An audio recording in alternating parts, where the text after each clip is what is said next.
কসম খাইলাম, চাঁদের কসম খাইলাম, আকাশের কসম খাইলাম, জমিনের কসম খাইলাম, দিনের কসম খাইলাম, রাতের কসম খাইলাম, ওয়া নাফসি ওয়া মা সাওয়াহা। ও পৃথিবীর মানুষ, তোমাদের ভিতরে আমি আল্লাহ যেই প্রাণটা দিছি, এই প্রাণটা কি জগতের কোনো বৈজ্ঞানিকে 16 আনার এখানাও বুঝে না। তোমাদের প্রাণেরও কসম খেয়ে বলি, ও নাফসিম ওয়া মা সাওয়াহা ফাআলহামাহা ফুজুরাহা ওয়া তাকওয়াহা। এতগুলি কসম খাই আল্লাহ বলেন, জানিও রাখো রে, আমি আল্লাহ তোমাকে শক্তি দিয়েছি, যেই শক্তি দিয়া ভালো কাজও করতে পারো, আমার দেওয়া শক্তি দিয়া মন্দ কাজও করিতে পারো। মন্দ কাজও করতে শক্তি লাগে না, লাগে না? দিছে কেডা? আল্লাহ।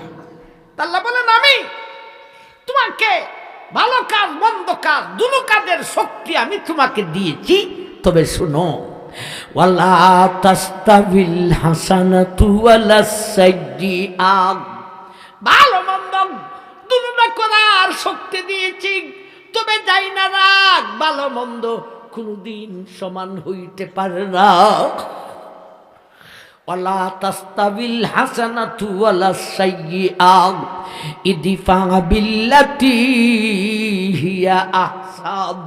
এই ভূমিকার পরে এখন আল্লাহ বলেন, ইদফা বিল্লাতি হিয়া আহসান, তুমি মন্দকে সারো, ভালোকে করো, এমনভাবে মন্দ সারো, এমনভাবে ভালো কাজ করো, তোমার চরিত্র আদর্শ দেখা যেন মন্দ লোকের মন্দটা দূর হইয়া যা। বুঝাইছি না কথা না? আল্লাহ কি বুঝাইতে চান? নবীর সিরতটা কি ছিল? ভালো কাজ সারো, মন্দ কাজ সারো, ভালো কাজ করো, এমন ভাবে তোমারই আদর্শ দেখা মন্দ লোক যেন মন্দ দূর হইয়া শুদ্ধ হইয়া। অর্থাৎ একটা লোকে আপনাকে মারছে গালি, আপনি বললেন আসসালামু আলাইকুম, কিতা ভাইসা ওইসে নি খারবার। লোকটা কি কইব, আমি দিলাম গালি, লোকটাই দিল সালাম। হায় রে, আমি কই আসি। জ্ঞানী লোক হইলে কইব আর জীবনে কেউ রে গালি দিব না। হায়াত কাবিলে ইহতারাম জনাব সাহেবে সদর, দিগর উলামায়ে কেরাম, মুরব্বিয়ান গাজওয়াম, পর্দানিশিন মা ও বোন, উপস্থিত দিন দরদি ভাই,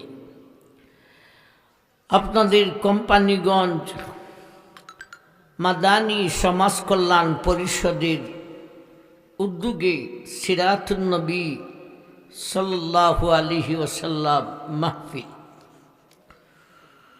আমি আমার আলোচনাটুকু রাখার জন্যে 24 নম্বর পারা সূরায়ে হামিম সাজদার 34 এবং 35 এই দুইখানা আয়াত তিলাওয়াত করেছি, নবীজির একখানা হাদিস পাঠ করেছি।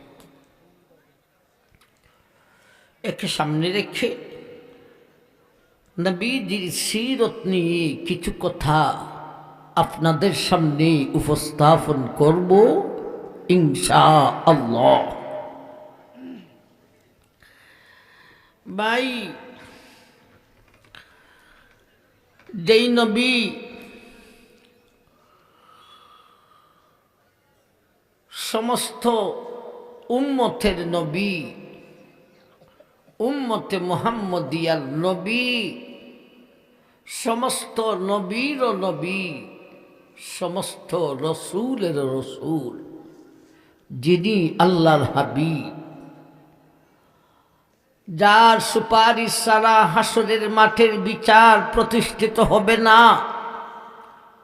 যার তরিকা ছাড়া মুক্তির আশা করা যায় না, এমন নবীর সিরত আমাদেরকে জানার অত্যন্ত প্রয়োজন রয়েছে। আমার ভাই, এমন নবীর সিরত কি ছিল, আদর্শ কি ছিল, শুধু আমি বিশ্ব নবীর উম্মত, আমি নবীর আশিক, এইভাবে মুক্তি পাওয়া যাবে না। নবীর সিরত কি ছিল, আদর্শ কি ছিল জানতে হবে এবং সেই আদর্শকে গ্রহণ করতে হবে। নবীজির আদর্শে আদর্শিত হতে হবে, তাইলেই এমন নবীর উম্মত হইয়া আমরা সাকসেসফুল হইব। আমার ভাইজান, নবীজির সিরত কি ছিল, এই আয়াতে আসার আগে আমরা আরো দুইখানা আয়াতে নবীর সিরত নিয়া আল্লাহ দুইটা শব্দ বলেছে। এই দুইটা শব্দ আগে আমাদেরকে শোনার দরকার।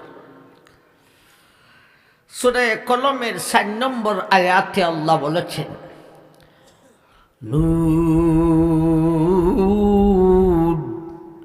ওয়াল কলমি ওয়া মা ইয়াসতুরুন মা আনতা বিনিমাতি রাব্বিকা বিমাজনুন ওয়া ইন্না লাকা লাআজরান গায়রা মামনুন ওয়া ইন্নাকা লাআলা খুলুকিন আযীম। আমার নবী, আপনি আমার নবী আল্লাহর হাবিবের সিরত ছিল খুলকে আযীম। খুলকে আযীম মানে উত্তম চরিত্র এবং উত্তম আদর্শের অধিকারী। আমার ভাই, উত্তম চরিত্র আর উত্তম আদর্শ পরিমাণটা কি? অতীতের আদম থেকে ঈসা নবী পর্যন্ত সমস্ত নবীর চরিত্র আর আদর্শকে এক পাল্লায় উঠাইলে একা আপনি আমার নবী আল্লাহর হাবিবের সিরত চরিত্র আর আদর্শকে একা একটা পাল্লায় উঠাইলে একা একই আল্লাহর হাবিবের পাল্লাটাই ভারী হয়ে যায়। উত্তম চরিত্র আর উত্তম আদর্শের অধিকারী। আমার ভাই, আরেক আয়াতে আল্লাহ বলেন,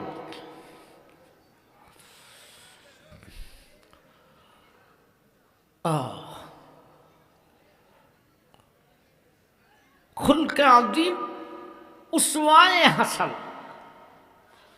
আরেক আয়াতে বলেন উসওয়ায়ে হাসানা। উসওয়ায়ে হাসানারও তর্জমা হলো উত্তম চরিত্র আর উত্তম আদর্শের অধিকারী। ভাই, উসওয়ায়ে হাসানা আর খুলকে আযীম এই দুইখান শব্দ দুই আয়াতে।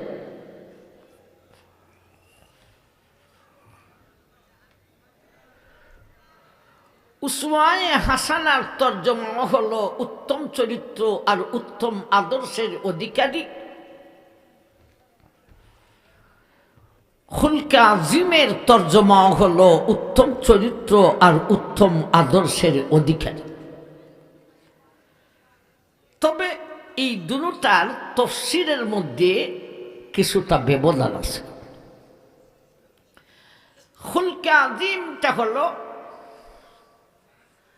নবীজির দাওয়াত, নবীজির ধর্মের প্রচার। নবীজির দাওয়াত অতীতের সমস্ত নবীর দাওয়াত থেকে উত্তম ছিল।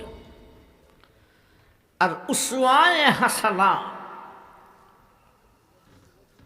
লাকাদ কানা লাকুম ফি রাসূলিল্লাহি উসওয়াতুন হাসানাহ উসওয়াতুন হাসানাতুল লিমান কানা ইয়ারজুল্লাহা ওয়াল ইয়াউমাল আখিরা ওয়া যাকারাল্লাহা কাসীরা।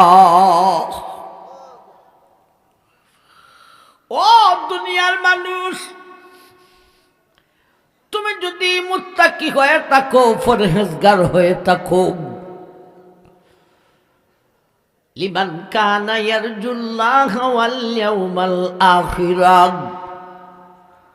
তুমি যদি কবরের আযাবকে ভয় পেয়ে থাকো, দুজখের আগুনকে ভয় পেয়ে থাকো, তাহলে আমি আল্লাহ আমার হাবিবের কাছে উসওয়ায়ে হাসানা দিয়েছি, তা যদি তুমি গ্রহণ করো, কবরের আযাব, দুজখের আগুন তোমার জন্য হতে পারে না।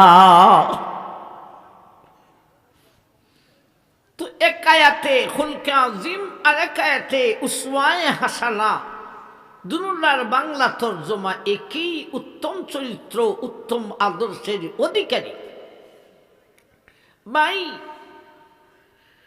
কিন্তু এই দুটার ব্যাখ্যার মধ্যে কিছু ব্যবধান আছে। কি ব্যবধান? খুলকে আজিম বলতে নবীজির দাওয়াত, নবীজির দাওয়াতটাই অতীতের সমস্ত নবীর দাওয়াত থেকে উত্তম।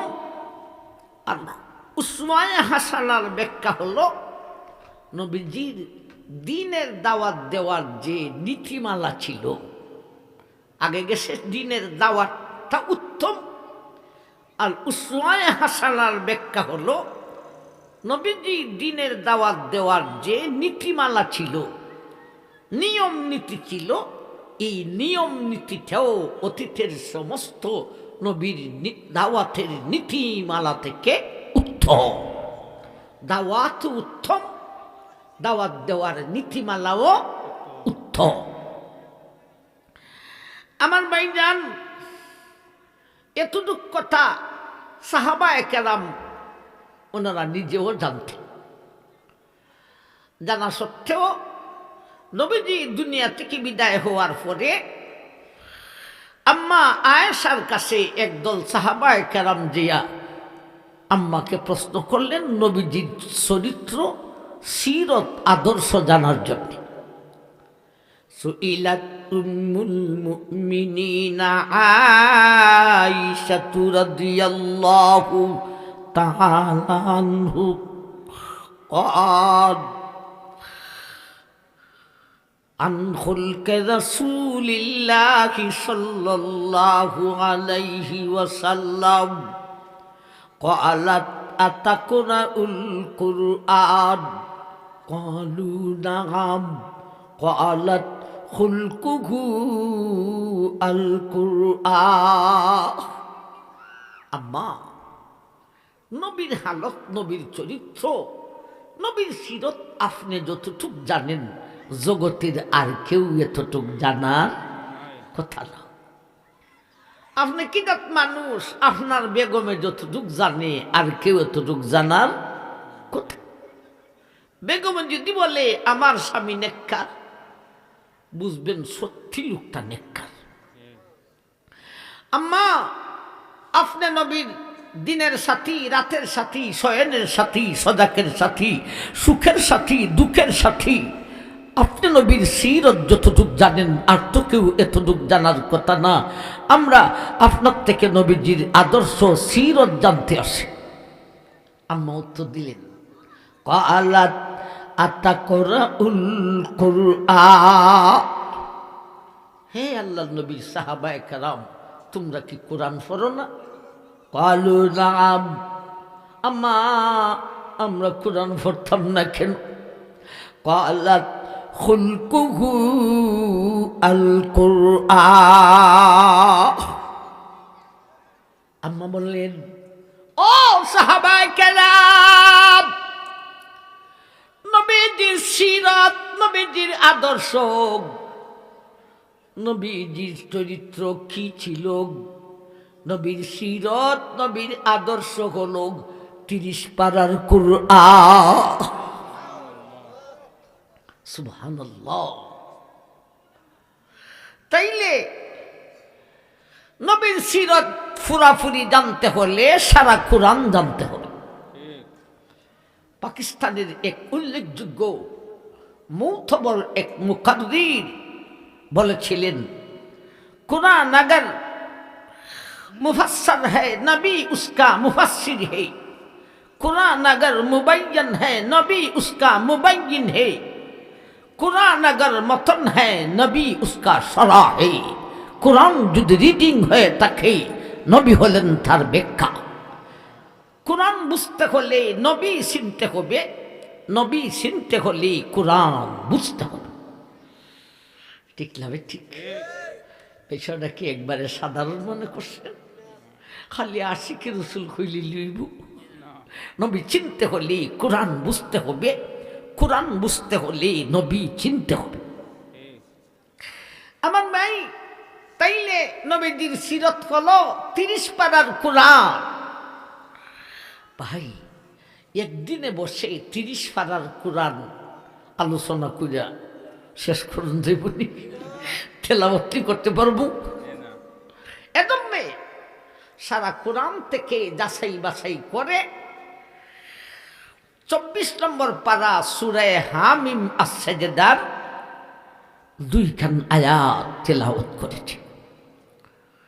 প্রশ্ন হলো, নবীজির সিরত আমরা পাইলাম নবীর দাওয়াত আর দাওয়াতের নীতিমালা, এই দুটোটা সব নবী থেকে উত্তম। এটা হলো নবীর সিরত।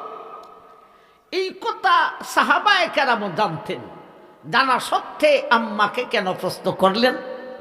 প্রশ্নের মূল মতলব হইল, আম্মা, নবীর দাওয়াত যে, আল্লাহর হাবিবের দাওয়াত যে অতীতের নবীর দাওয়াত থেকে উত্তম, হাবিবের কোন গুণের কারণে হইল?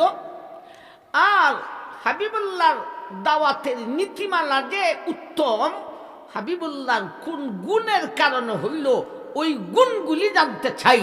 এই গুণগুলি হলো নবীজির সিরত। আম্মা উত্তর দিলেন 30 পারার কোরআন। আবার ভাই, আমরা একদিনে 30 পারার কোরআন কোথায়? এই জন্যে 24 নম্বর পারা সারা কোরআন থেকে যাচাই বাছাই করে সিরাতুন নবী মাহফিল। আমি এটা জানতাম না, ফুস্তার দীক্ষা বুঝতে পারলাম সিরাতুন নবী। এজন্যে আমিও একটু হতভম্ব হয়ে গেছি। কি আলোচনা করব? মনে মনে ছিল কবর জগৎ আলোচনা করতাম, বিষয় তো এখানে এটা আসে না। হঠাৎ করে আমার মাথাটা, ব্রেনটাকে ফাল ডিভিশন করছে। আমার ভাই জান, এখন এই 2 আয়াতে নবীজির সিরত 6টা আলোচনা করছে। কয়টা? 6টা। প্রথম আয়াতে 3টা, এর পরের আয়াতে 3টা। প্রথম আয়াতের 3টা গুণের কারণে নবীর ধর্মের দাওয়াতটা হাবিবের উত্তম, আর এর পরের আয়াতের 3টা গুণের কারণে, সিরতের কারণে নবীজির ধর্মের দাওয়াতের নীতিমালা উত্তম। তাইলে নবীর সিরত 6টা। আজকে ভাইমু সংক্ষিপ্ত আলোচনা, ঠিক না বেটি? আসুন একটা একটা করে শুনি। প্রথম আয়াত, ওয়ামান আহসানু কওলাম মিম্মান দাআ ইলাল্লাহ ওয়া আমিলা সালিহান ওয়া ক্বালা ইন্নানী মিনাল মুসলিমিন। ও দুনিয়ার মানুষ, আমার নবীর সিরত থেকে কার সিরত উত্তম হইতে পারে? আমার নবীর কথা থেকে কার কথা উত্তম হইতে পারে? আমার নবীর আমার হাবিবের কর্ম থেকে কার কর্ম উত্তম হইতে পারে? আমার নবীজির প্রথম নম্বর সিরত ছিল মিম্মান দাগা ইলাল্লাহ, তিনি মানুষকে দ্বীনের দাওয়াত দিতেন। একবার কোন সুবহানাল্লাহ। দুইটা গেছি আলোচনার ভিতরে নবীজির প্রথম নম্বর সিরত হলো দ্বীনের দাওয়াতে অংশগ্রহণ করা। দ্বীনের দাওয়াত আমাদের দেশে বিভিন্ন ভাবে দ্বীনের দাওয়াত চলেছে। মাদারিসের মাধ্যমে দ্বীনের দাওয়াত, গাট্টিওয়ালা তবলিগি জমাতের মাধ্যমে দ্বীনের দাওয়াত, ইসলামী রাজনীতির মাধ্যমে দ্বীনের দাওয়াত। এটাতে ফালাই এনে আপনারা মানে ফালাই দিছে। মৌলবীরা বিলে আবার এমপি জীবিকা, মৌলবীরা বিলে আবার দেশ চালাইলি।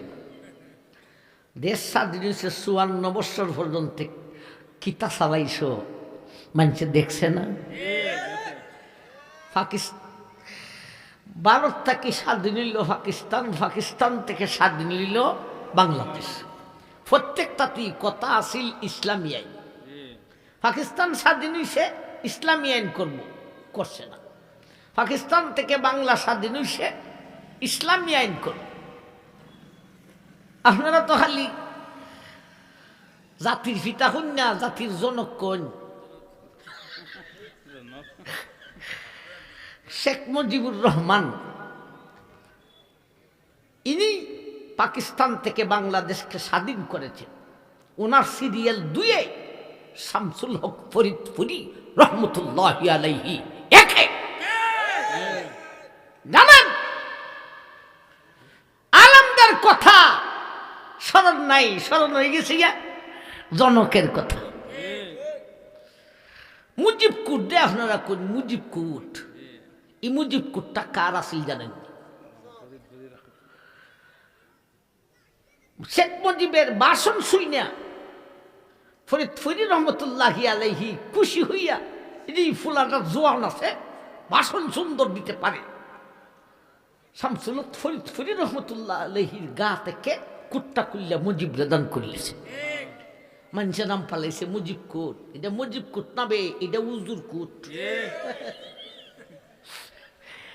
যাই হোক, আমার ভাই যান, সে ভারত থেকে পাকিস্তান স্বাধীন কইরা কোন ইসলাম হইল, আর পাকিস্তান থেকে বাংলাদেশ স্বাধীন হইরা কোন ইসলাম হইল?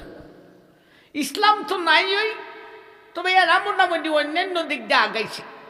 পাকিস্তানে কেফানস্র, বাংলাদেশে গাউরা ব্যাগ, ট্যাং, বন্দুক উঠালি সেনাবাহিনী আর পুলিশে ফুত্তুর ফুত্তুর করে।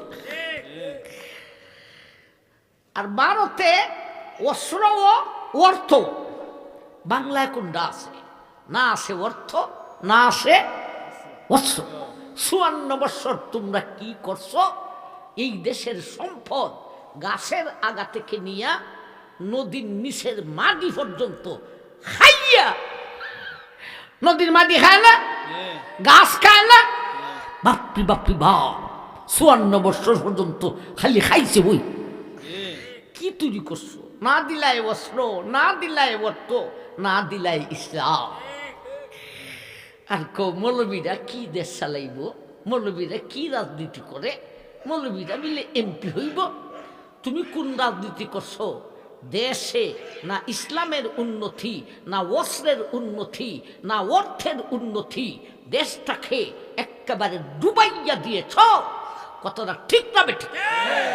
যদি এত বছর পর্যন্ত উলামায়ে কেরাম দেশ চালাইতো, আজকে এই দেশে ক্ষেপণাস্ত্র, পারমাণবিক মিসাইল হইতো, এই দেশে অর্থনৈতিক অবস্থা আকাশ ছোঁয়া হতো।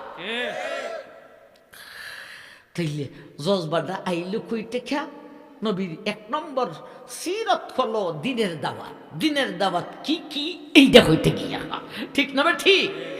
দ্বীনের দাওয়াত একটা হলো মাদ্রাসা মাধ্যমে, আরেকটা হলো তবলিগি জামাতের মাধ্যমে, আরেকটা হলো ইসলামী সিয়াসত রাজনীতির মাধ্যমে জোর রয়েছে, ঠিক না ঠিক? আমিও প্রার্থী হবিগঞ্জ 1 নবীগঞ্জ বাহু বলতে কি রিক্সা মার্কা নিয়ে মনোনয়নপত্র দাখিল করেছি। আজকে সকালে বাছাই হয়েছে, বাছাইতেও ঠিকছি। আমার ভাই যান এরপরে এক দলে প্রচার করতেছে, তাই বাসা থাকতে গেছুন গে। আমি তুই হইবি হই হইতে থাক। আমার ভাই যান দিনের দাওয়াত কি? এই ওয়াজ তাফসীরের মাধ্যমে দিনের দাওয়াত, হক্কানি ফির মুরিদির মাধ্যমে দিনের দাওয়াত। কয়েকটা শাখা হইলাম, মাদ্রাসা, গাট্টিওয়ালা, রাজনীতি, ইসলামী রাজনীতি, ওয়াজ তাফসীর, হক্কানি পীর মুরিদি। এই 5টা থেকে কোন জালেম যদি একটাতেও থাকে না, মাদ্রাসার মোহব্বত তার অন্তরে নাই, তবলিগে জীবনেও যায় না, দেখতেও পারে না, ইসলামী রাজনীতি কমুল্লারা খেলে মাঠে নামছে। আমার ভাই ওয়াজ তাফসীর কয়েক একটা ব্যবসা শুরু করছে মোল্লারা, আর তোমরা দোকানে দোকানে 100, 500, 10 টাকা 20 টাকা মাগ্যা মাগ্যা ই ওয়াজ করাইবার দরকারটা কিটা? আমার ভাই এরপরে ফির দললে হয়, ফির আবার কিটা? ওর কাছে নবীজির 1ম নম্বর সিরতটা ওই না। এটা কিছু লোক আসেনি না, আসে না? এই জালিমের ঘরের জালিম আমি মিরপুরি ঘোষণা করে গেল হাসরের মাঠে তোর জন্য নবীজির সুপারিশ হবে না, তোর জন্য নবীজির হাতে হাউজে কাউসারের শরবত থাকবে না।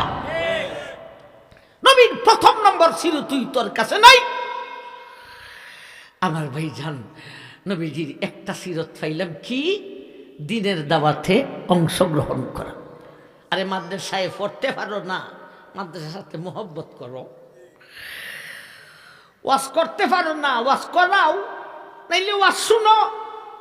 দিনের কাজে তো আসলায়, ঠিক তবে ঠিক। উলামায়ে কেরাম এখন 54 বছর পরে এক হয়ে ডাক দিয়েছে উলামায়ে কেরাম। উলামায়ে কেরামের ডাকে সাড়া দাও। তুমি নবীর সিরত 1ম নম্বর সিরতে ঢুকলে একটাও যদি না থাকে তাইলে তুই বড় বিপদে আছো। এখন 2 নম্বর নবীজির সিরত কি ছিল? ওয়ামান আহসানু কাওলাম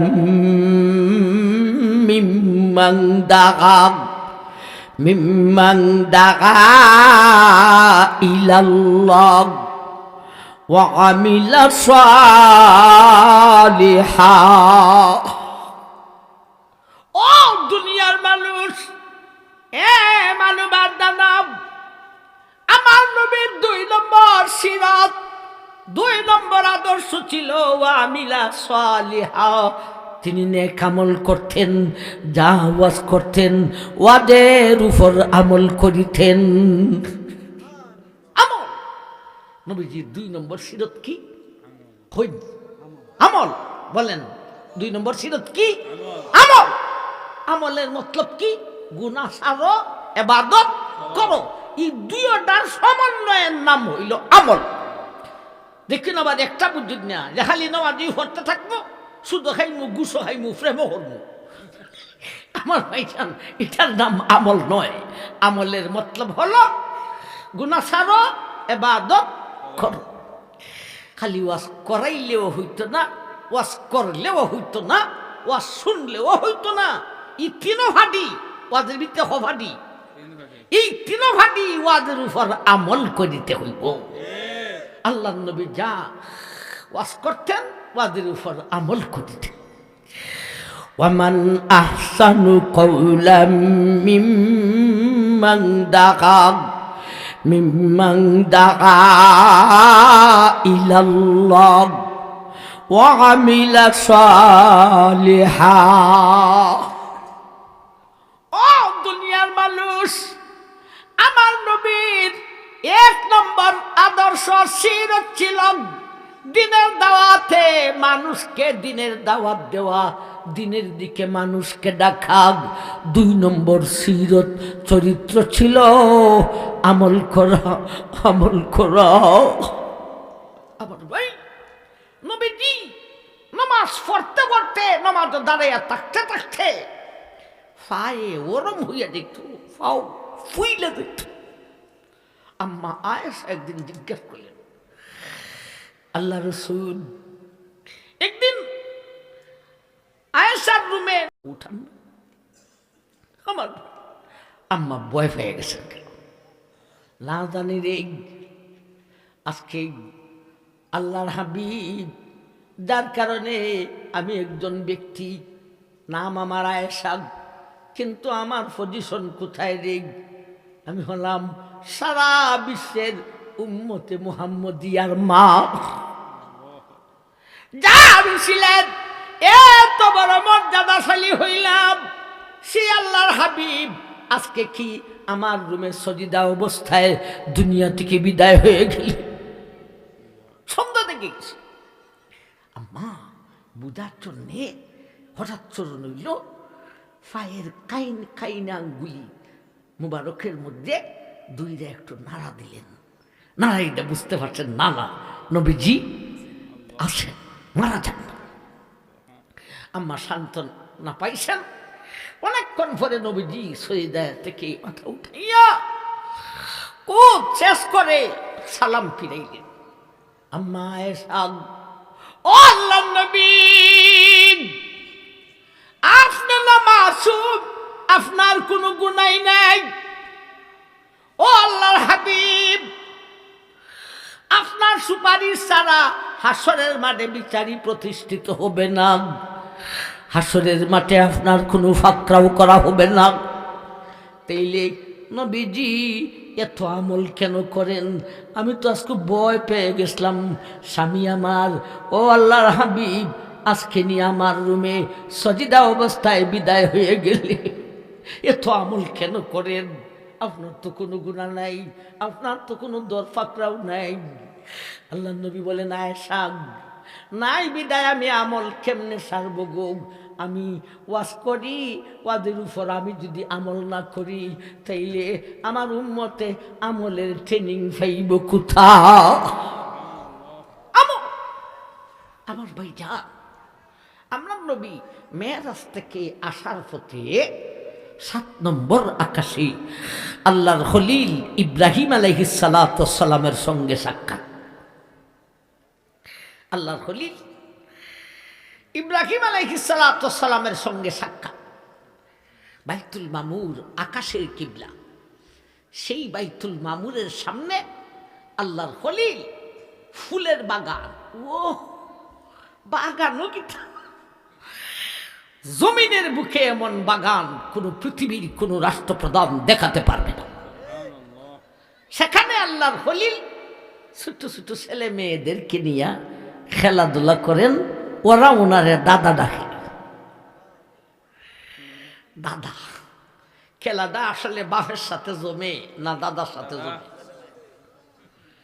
কথায় তো কথা আসে, আমলের কথা কইতেছি এই জন্য ঢুকিয়েছি। আর একখান আইব আমার ভাই, এই সমস্ত বাচ্চারা কারা রে, যারা সেখানে আল্লাহর খলিলের সঙ্গে খেলাধুলা করে দাদা ডাকে, বড় মৌজে আসে রে, এই সমস্ত বাচ্চা হলো যেই সমস্ত বাচ্চারা নাবালক থাকা অবস্থায় দুনিয়া থেকে বিদায় হয়ে গেছে।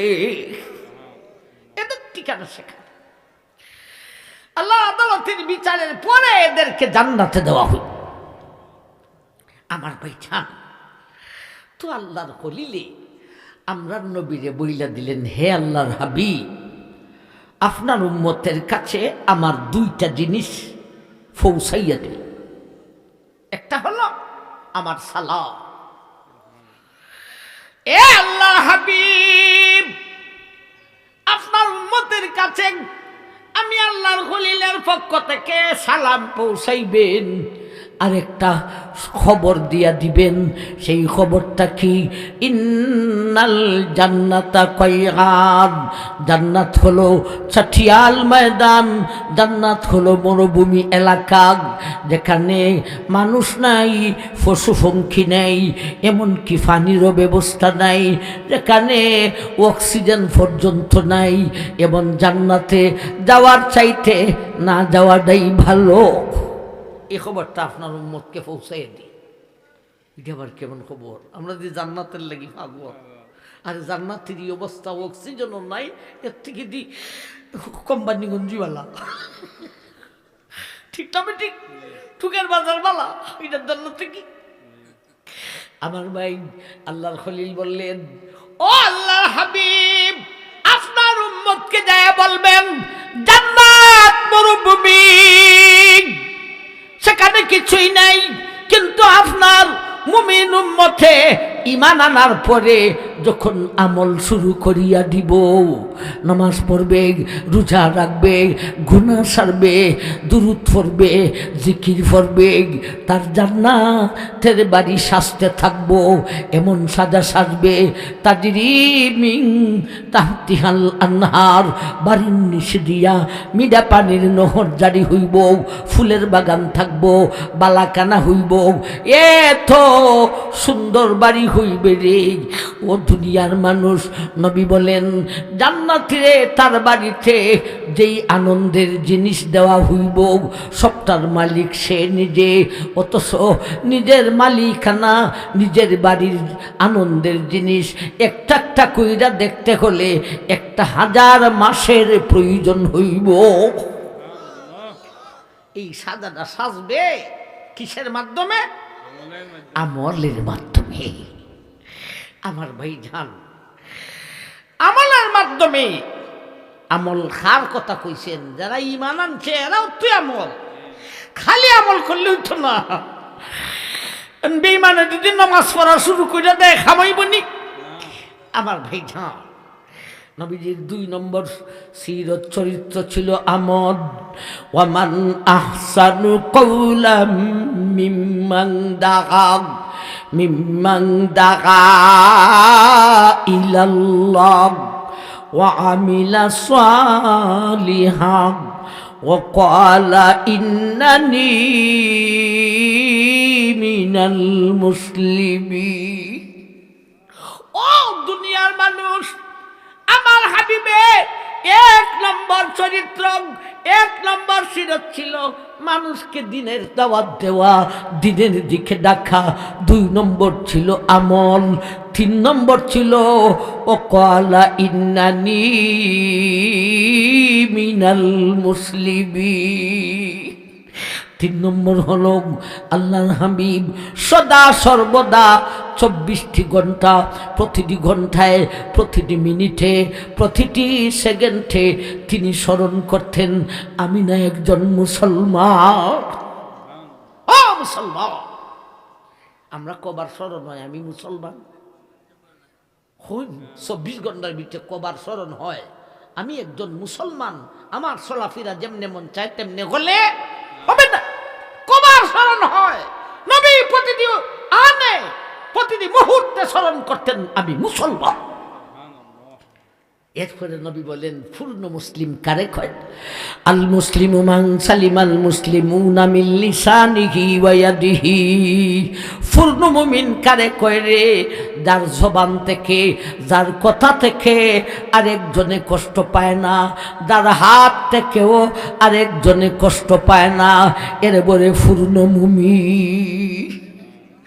ও দুনিয়ার মানুষ, আল্লাহর হাবিবের 3 নম্বর সিরত চরিত্র ছিল নিজের নিজে মুসলমান মনে করা, বলতে সাবধান সাবধান, আমার হাত থেকে যেন কেউ কষ্ট পায় না, আমার কথা থেকে যেন কেউ কষ্ট পায় না। এই হলো 3 নম্বর সিরত। এক একটা সিরতে, এক একটা চরিত্রের মূল্য কত। শুধু এই 3 নম্বর চরিত্রটা যদি মুসলমানের কাছে এসে যায়, মুসলিম বিশ্বে ঝগড়া ফসাদ গড়ে, সমাজে, রাষ্ট্রে থাকবো নি। এখন বুঝেন নবীজির একটা সিরতের মূল্য কত। এই হলো আমরা 34 নম্বর আয়াতে পাইলাম নবীজির 3টা সিরত। আল্লাহ সেই কথাটা বলেন, ওয়ামান আহসানু কওলাম মিম্মান দাআ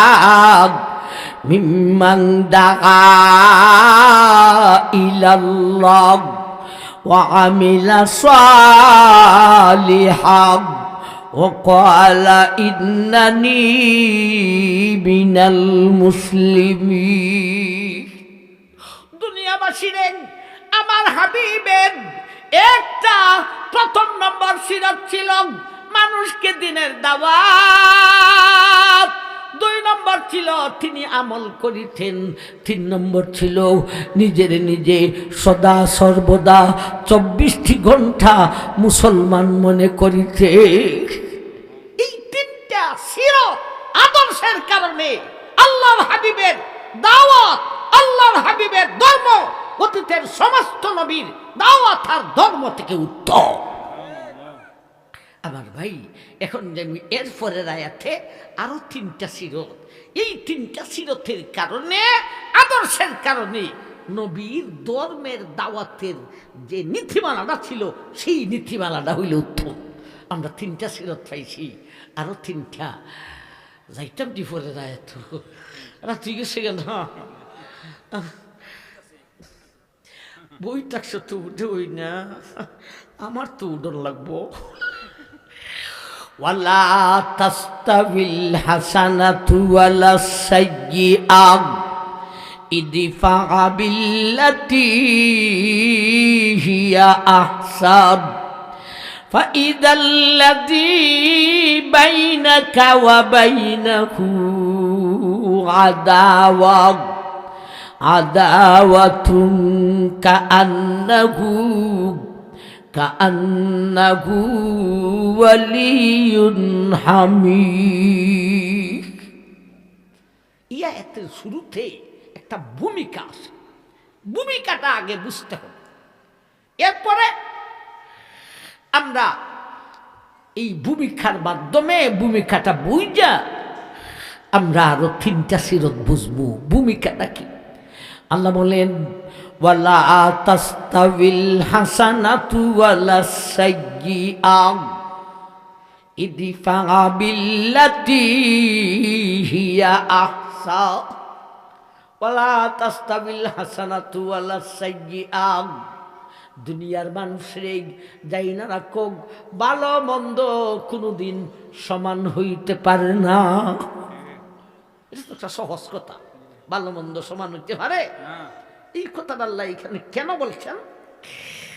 আল্লাহ 30 নম্বর পারার এক সূরাতে অনেক কিছুর কসম খাইয়া বলেছেন, ওয়াশ-শামসি ওয়া দুহাহা ওয়াল কমারি ইযা তালাহা ওয়ান নাহারি ইযা জাল্লাহা ওয়াল লাইলি ইযা ইয়াগশাহা ওয়াস-সামাই ওয়া মা বানাহা ওয়াল আরদি ওয়া মা তাহাহা ওয়া নাফসিন ওয়া মা সাওয়াহা ফাআলহামাহা ফুজুরাহা ওয়া তাকওয়াহা ওয়াশ-শামসি ওয়া দুহাহা ওয়াল কমারি ইযা তালাহা।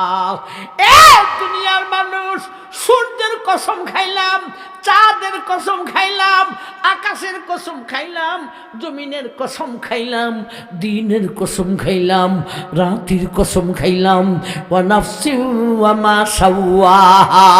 ও পৃথিবীর মানুষ, তোমাদের ভিতরে আমি আল্লাহ যেই প্রাণটা দিছি, এই প্রাণটা কি জগতের কোনো বৈজ্ঞানিকে 16 আনার 1 আনাও বুঝে না। তোমাদের প্রাণেরও কসম খেয়ে বলি, ও নাফসিন ওয়া মা সাওয়াহা ফাআলহামাহা ফুজুরাহা ওয়া তাকওয়াহা। এতগুলি কসম খাই আল্লাহ বলেন, জানিও রাখো রে, আমি আল্লাহ তোমাকে শক্তি দিয়েছি, যেই শক্তি দিয়া ভালো কাজও করতে পারো, আমার দেওয়া শক্তি দিয়া মন্দ কাজও করিতে পারো। মন্দ কাজও করতে শক্তি লাগে না লাগে না? দিছে কেডা? আল্লাহ। আল্লাহ বলেন আমি তোমাকে ভালো কাজ মন্দ কাজ দুটো কাজের শক্তি আমি তোমাকে দিয়েছি। তবে শুনো, ওয়ালা তাস্তাবিল হাসানাতু ওয়ালা সাইয়্যিআত, ভালো মন্দ দুটোটা করার শক্তি দিয়েছি। তবে যাই না রাগ, ভালো মন্দ কোনদিন সমান হইতে পারে না। ওয়ালা তাস্তাবিল হাসানাতু ওয়ালা সাইয়্যিআত ইদফা বিল্লাতী হিয়া আহসান। এই ভূমিকার পরে এখন আল্লাহ বলেন ইদফা বিল্লাতী হিয়া আহসান, তুমি মন্দকে সারো ভালোকে করো, এমনভাবে মন্দ সারো, এমনভাবে ভালো কাজ করো, তোমার চরিত্র আদর্শ দেখা যেন মন্দ লোকের মন্দটা দূর হইয়া যা। বুঝাইছি না কথা না? আল্লাহ কি বুঝাইতে চান? নবীর সিরতটা কি ছিল? ভালো কাজ সারো, মন্দ কাজ সারো, ভালো কাজ করো, এমন ভাবে তোমারই আদর্শ দেখা মন্দ লোক যেন মন্দ দূর হইয়া শুদ্ধ হইয়া। অর্থাৎ একটা লোকে আপনাকে মারছে গালি, আপনি বললেন আসসালামু আলাইকুম, কিতা ভাই সাহেব ওইসে নি খারবার। লোকটা কি কইব? আমি দিলাম গালি, লোকটাই দিল সালাম। হায় রে, আমি কই আসি। জ্ঞানী লোক হইলে কইব আর জীবনে কেউ রে গালি দিব না। আবার ভাই মন্দকে সারো, ভালোকে করো, ইদফা বিল্লাতী হিয়া আহসান। এর ব্যাখ্যা লিখেছেন তিনটা, ব্যাখ্যা লিখেছেন কয়টা? এই তিনটাই হলো নবীজির তিনটা সিরত, তিনটা আদর্শ।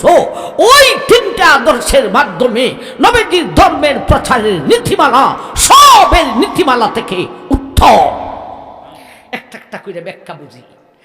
একটা ব্যাখ্যা হইল ইদফা বিল্লাতী হিয়া আহসান।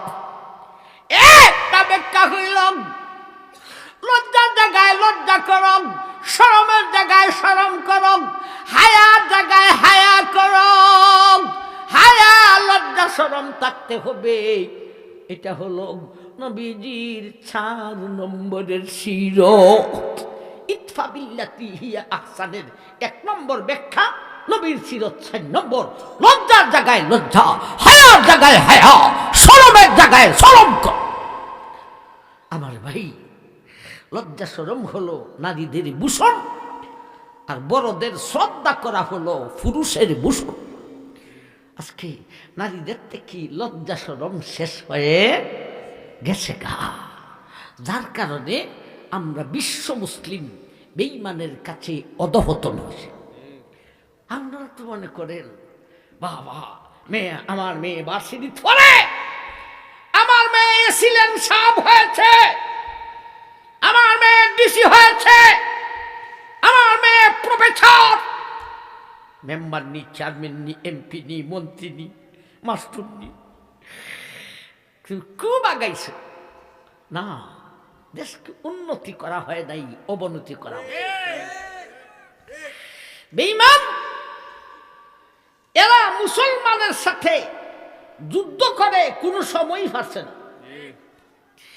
এই জন্যে এরার কৌশল হলো, আমরার কাছে যত ধরনের অস্ত্রই থাকুক না কেন, মুসলমানের কাছে একটা অস্ত্র আছে, এটার মোকাবেলা কোন কাফারস্ত্র পারমাণবিক দিয়া করা সম্ভব হবে না। সেই অস্ত্রটার নাম হলো ঈমান। ঈমান এটা একটা অ্যাটম, এটা একটা কাফারস্ত্র, এটা পারমাণবিক, এটা মিসাইল থেকে আরো শক্তিশালী। এজন্য তুই আফগানিস্তানে কি পর্যন্ত যুদ্ধ, 1 বছর পর্যন্ত যুদ্ধ করতে করতে বিজয়ী কার হয়েছে? মুসলমানের। ফিলিস্তিনের কথা নবীজি বইলা গেছেন কি পর্যন্ত নির্মম নির্যাতন। আল্লাহ রসুল ভবিষ্যৎবাণী ইঞ্চি পরিমাণ সন্দেহের অবকাশ নাই। নবী বইলা গেছেন এক সময়ে ফিলিস্তিনার বাইতুল মুকদ্দাস মুসলমানের হাতে পূর্ণভাবে আসবে। জিহাদ কিয়ামত পর্যন্ত হবে, কোথাও না কোথাও জিহাদ হবে। মুসলমান মার খাইতে খাইতে লাস্টে মুসলমানেরই বিজয়ী হবে।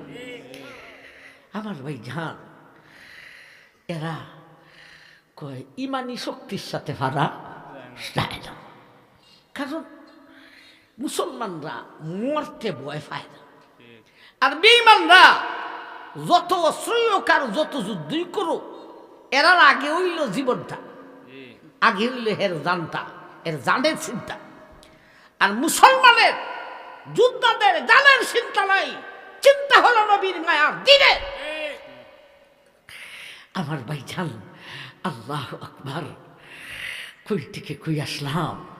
মেয়েদেরকে এরা চিন্তা করলো মুসলমানের এই ইমানি অস্ত্রটাকে ধ্বংস করতে হবে, তাইলে এরার সাথে যুদ্ধ করে ভাড়া যাবে, নাইলে ভাড়া যাবে না।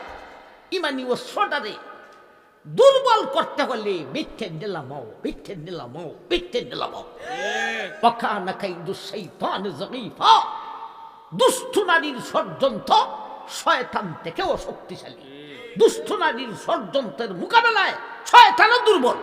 মানো লামাও, লামাইয়া সব বিভাগে বেদি, বেদির ঘরের বেদি, সব বিভাগে বেদি দিয়ে মুসলমানের ইমানি পাওয়ার লেস হয়ে গেছে।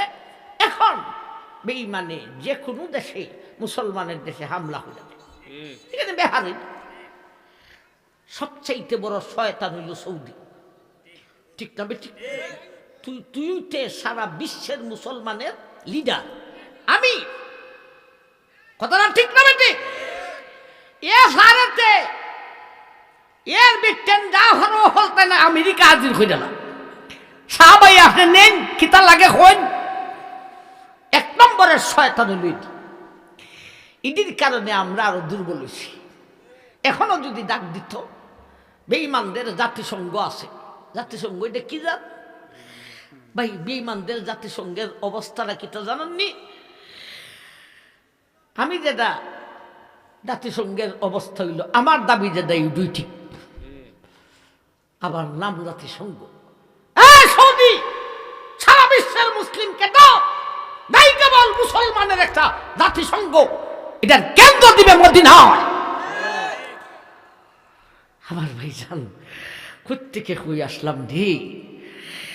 ইতফা বিল্লাতি হিয়া আহসানের এক নম্বর ব্যাখ্যা, নবীজির 4 নম্বর চরিত্র লজ্জা শরম। লজ্জা লজ্জা শরম বিচ্ছিন্নতে হারাইয়া লওয়ার কারণে আমরা বিপদে পড়েছি। বিপদ আমাদের গাড়ে, বেঈমানকে মুসল্লত করেছি। আমরা গাঢ় বৈশা খাদা দুইটা মুসরাইতেছে, ঠিক না বেঠিক? গাঢ় বসা আমেরিকা বসা, ভারতের মুদি বসা, আমরা গাঢ় খানা দুইটা মলতাছে, বিহিলুরিস না, বিহিলুরিস না। আমার ভাইজান, এই লজ্জা শরম হারানোর কারণে এত বড় বিপদ আসছে আমাদের উপর। আল্লাহ রসুলের লজ্জা শরম নবুয়তি পাইছেন 40 বৎসরে। 25 বৎসর বয়সী নবীর লজ্জা শরম কত ছিল, অথচ সেইটা ছিল আইয়ামে জাহিলিয়া। আমার ভাই, ফানির ছয় লাভ হইছে, যার কারণে কাবাগর হলো পাহাড়ের নিচে, বৃষ্টির ফানি এত হওয়া হইছে, পাহাড়ি দল দাইমা কাবাগরের যা আছে খালি ইদার ফাতর খান লটকে রয়েছে, সব শেষ হয়েছে। এখন এরা কাবাগর তৈরি নির্মাণ করবে, তো একটা শর্ত লাগাইছে, যদি ওই বেঈমান শর্ত লাগাইছে হালাল টাকা লাগাইতে। এটা যদি না শর্ত লাগাইতে তো বড় বিপদই আছে, ঠিক না ঠিক? আর একটা শর্ত লাগাইছে, আমরা যে কাজ করবো ল্যাংডা হইয়া কাজ করতে দেব। আচ্ছা ল্যাংডা তুইতে থাক, হারাম টাকা তো লাগাইছ না। আমার মাই সবে কাজ করতেছে, আল্লাহ নবীর বয়স তখন 25, নবীজিও তো সেখানে। চাচা আবু তালিবে বলে, বাতিজা বাবা, তোমার এত সুন্দর দেহ, রক্তের ভিতরে, চামড়ার ভিতরে, মুষ্ঠের ভিতরে রক পর্যন্ত দেখা যায়, এত সুন্দর। তুমি যে বাবা ইট বহন করতেছো, ফাতর বহন করতেছো, কোনাটা লাগবো রে বাবা, আর খাইতে যাবুগা, বেশি মায়া করত, খাইতে যাবুগা বাবা। এর চাইতে তোমার লঙ্গিটা খুললা খান্দ ফেলাই দেব, খানো হাঁটতো না, আর আমরার মতো তুমি হয়ে গেলে। নবীজি কি তখন নবী? বলেন তিনি কি তখন নবী? নবীজি লঙ্গিটা ধরছেন, দুইটা আস্তে আস্তে উড়াইতেছেন। আমার ভাই আডু পর্যন্ত আইছে, আডু খুলে নাই। ও ভাই রে, নবীজি লজ্জার শরমে কম্পমান হইতে হইতে মাটিতে পড়িয়া গেছে। আবু তালিব কাঁদা শুরু করছে, হায় আমার বাতিজার কি হইল রে, মাথায় পানি দাও রে, আমার বাতিজার কি হইল। নবী বলেন, চাচা কিছু হইছে না, কিছু হইছে না। ও চাচাজি, আমি যে লোককে দুইটা টান দিছিলাম, আডু পর্যন্ত আসছে, আডুটা খুলে নাই, আমার গায়ে এমন লজ্জা আসছে চাচাজি, সেই লজ্জার কারণে কম্পমান হইয়া মাটিতে পড়িয়া গেছি। আবু তালিবে কয়, বাবা রে, আর তুমি লঙ্গি খুলল না, লঙ্গি খুলল না বাবা, এমনি কাজ করো। কি পর্যন্ত লজ্জা শরম। আর যখন নবুয়তি হইলেন, নবী ঘোষণা করে দিলেন, আল-হায়াউ শুবাতুম মিনাল ঈমান। লজ্জা শরম হইল ইমানের একটা অঙ্গ। লজ্জা নাই, শরম নাই, ইমানের একটা অংশ। তোর কাছে নাই গো বেডি, খালি বেডি হইতাম নি, বেডাও তখন না, এখন এমন ফ্যান বাইরে সেরে ভাই, ফারা ফারা ফারা। আমি বিদেশে বহির রাষ্ট্রে এই ফারা একটা সেরি ওই দোকানে ব্যস্ত আছে, ফারা আমি দেখি আমার মায়া লাগিয়েছে, খুব মারাত্মক গরিব ওই বলি। তো ভাষা তো তার বুঝি না, তবে দেখি হে কয়ে আমি হিন্দি বুঝি, উর্দু বুঝি। আমি কি তুম क्या गरीब हालत पर है, थोर गया, तो मुझे अगर इजाजत दो तो मैं एक लिबास तुमको खरीद करके दूंगा। বুঝছেন না আপনারা, উর্দু মনে মনে বুঝা যায়। তুমি মনে গরিব গো মাই, তুমি তো মাইন না করো, আমি একটা খিন্না দিলাই তোমারে। কাবে মলবি, এ তো গুরবত কা হালত নেই, এ ফ্যাশন হ্যায়।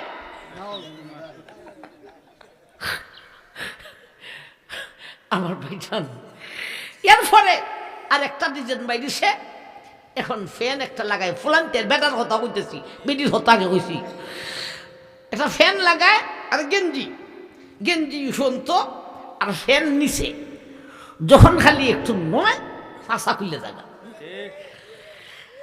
আমি একদিন নবীগঞ্জ শহর রিস্কাইটা যাইতেছি, আর দেখি একটা ফুলা হাঁটতেছে ফাঁসা খুলা।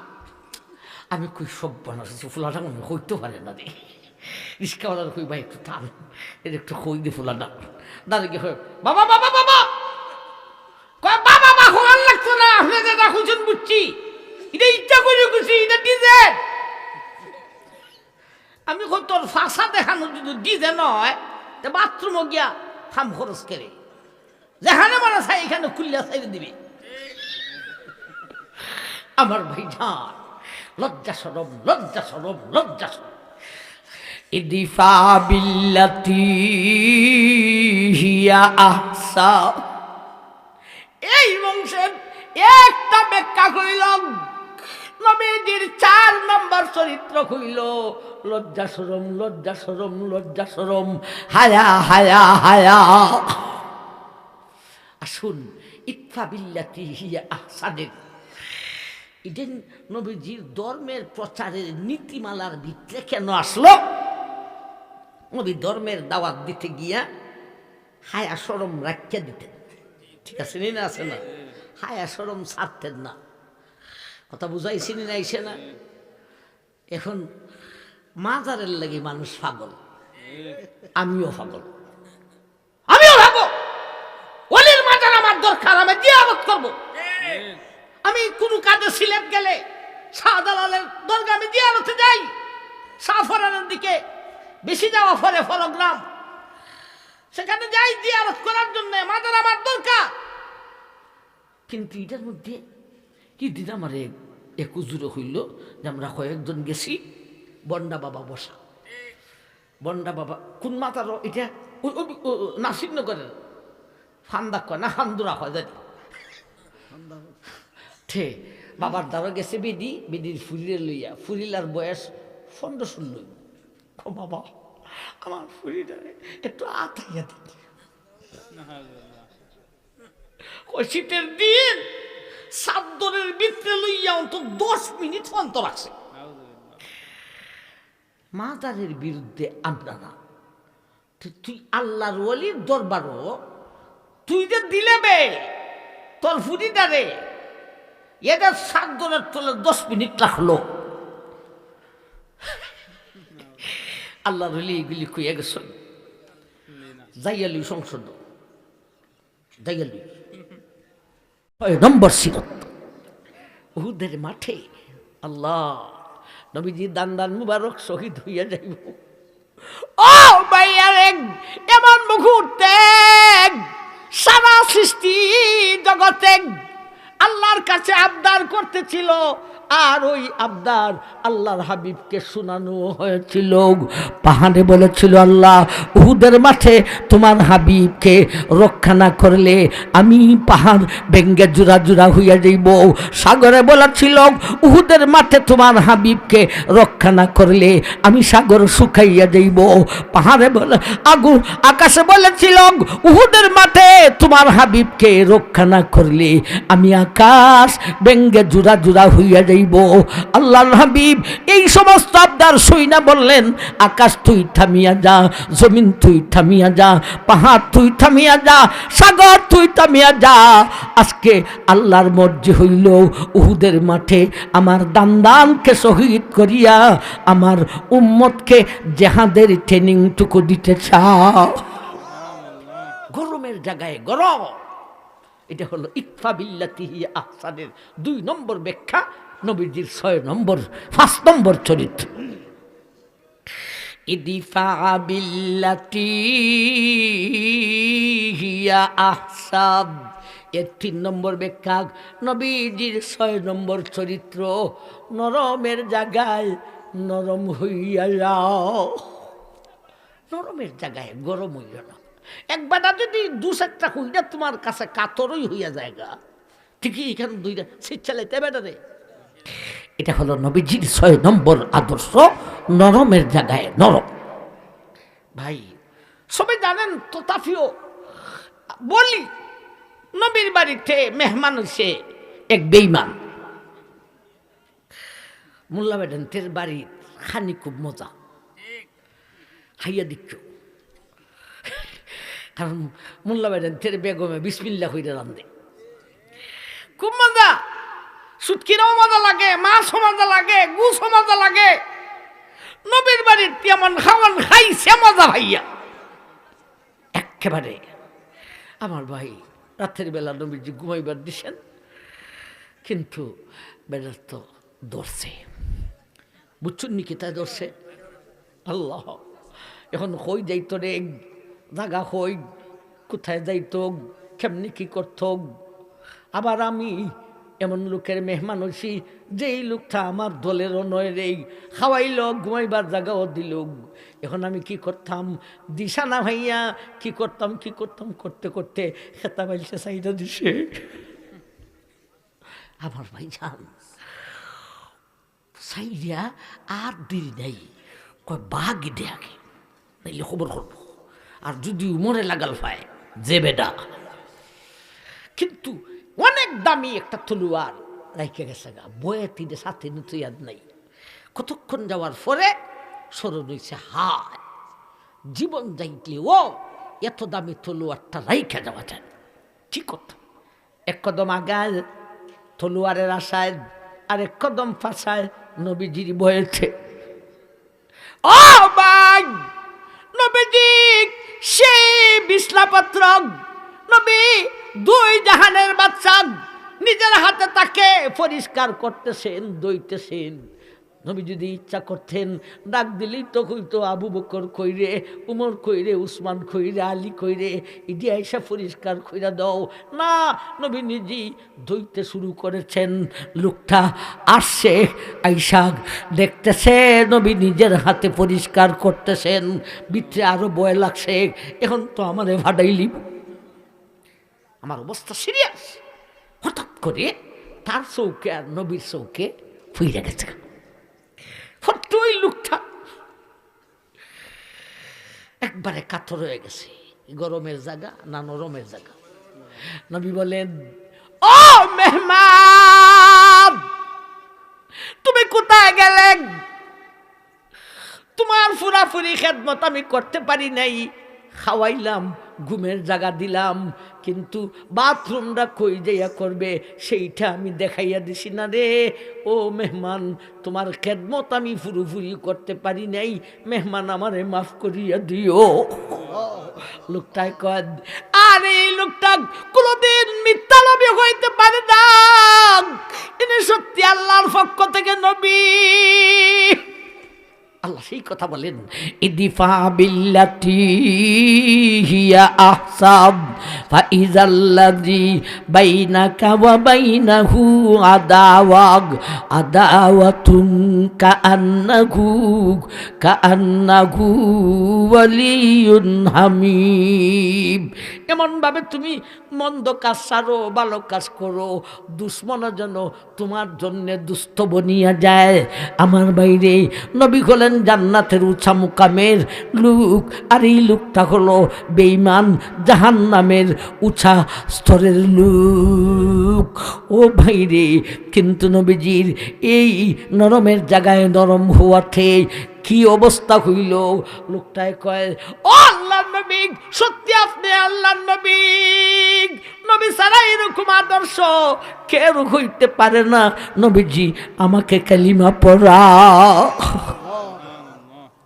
নরমের জায়গায় নরম, গরমের জায়গায় গরম, সরমের জায়গায় সরম। এই তিনটা ব্যাখ্যা হলো ইতফা বিল্লাতি হিয়া আহসানের। এই তিনটা হলো নবীজির শেষের তিনটা সিরত। এর কারণে নবীর ধর্মের প্রচারের নীতিমালা উত্তম। আমরা 6টা সিরত পাইলাম। সংক্ষিপ্ত আলোচনা।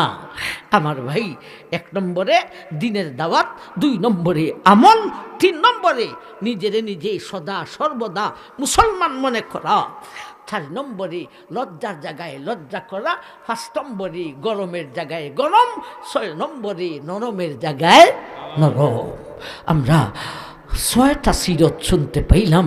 আল্লাহ আমল করার তৌফিক দান করুন, আমিন। ও আখিরু দাওয়ানা আনিল হামদুলিল্লাহি রাব্বিল আলামিন। আমি এটা পারি না, এটা আমার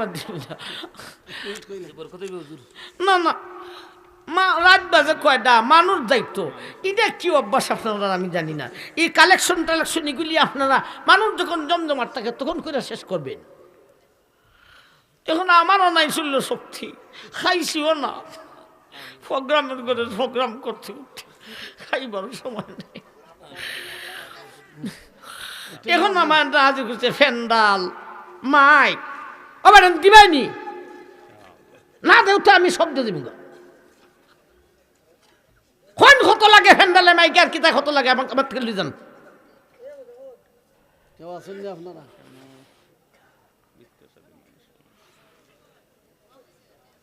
ধনী মানুষ না থাকলে বেটা খুদ থেকে দিব,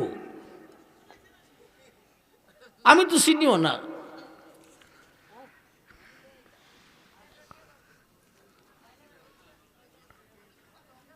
একজনে ফ্যান্ডালের খরচা, একজনে মাইকের খরচা, একজনে পোস্টারের খরচা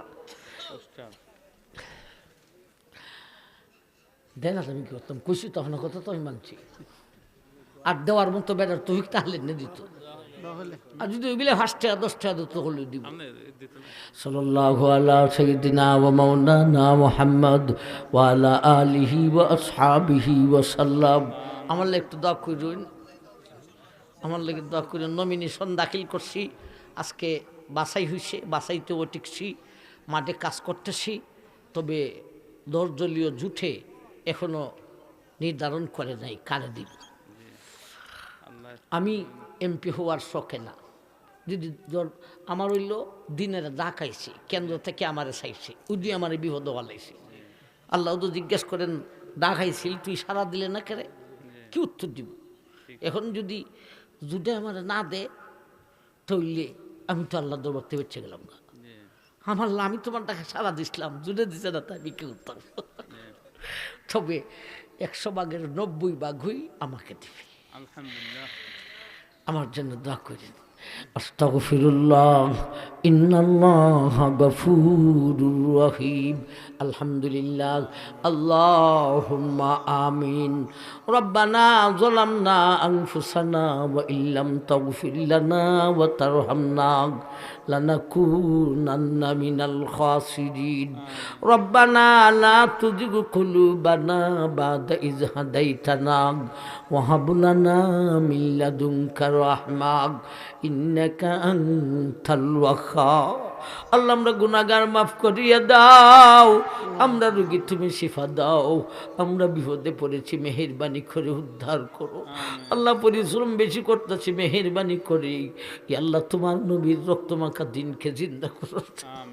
মেহেরবানি করে কোনো রোগ দিও না, নতুন কোনো রোগ দিও না, রোগ দিও না। আল্লাহ মাহফিল কর্তৃপক্ষরে কবুল করো, হাজরিন মজলিসকে কবুল করো, এই এলাকাবাসীর তুমি কবুল করো, এই এলাকার মুর্দেগানের কবরকে জান্নাতের বাগান বানিয়ে দাও। রব্বানা তাকাব্বাল মিন্না ইন্নাকা আনতাস সামিউল আলিম ওয়া তুব আলাইনা ইয়া মাওলানা ইন্নাকা আনতাত তাওয়াবুর রহিম। আমিন আমিন বিরহমাতিকা ইয়া আরহামার রাহিমিন।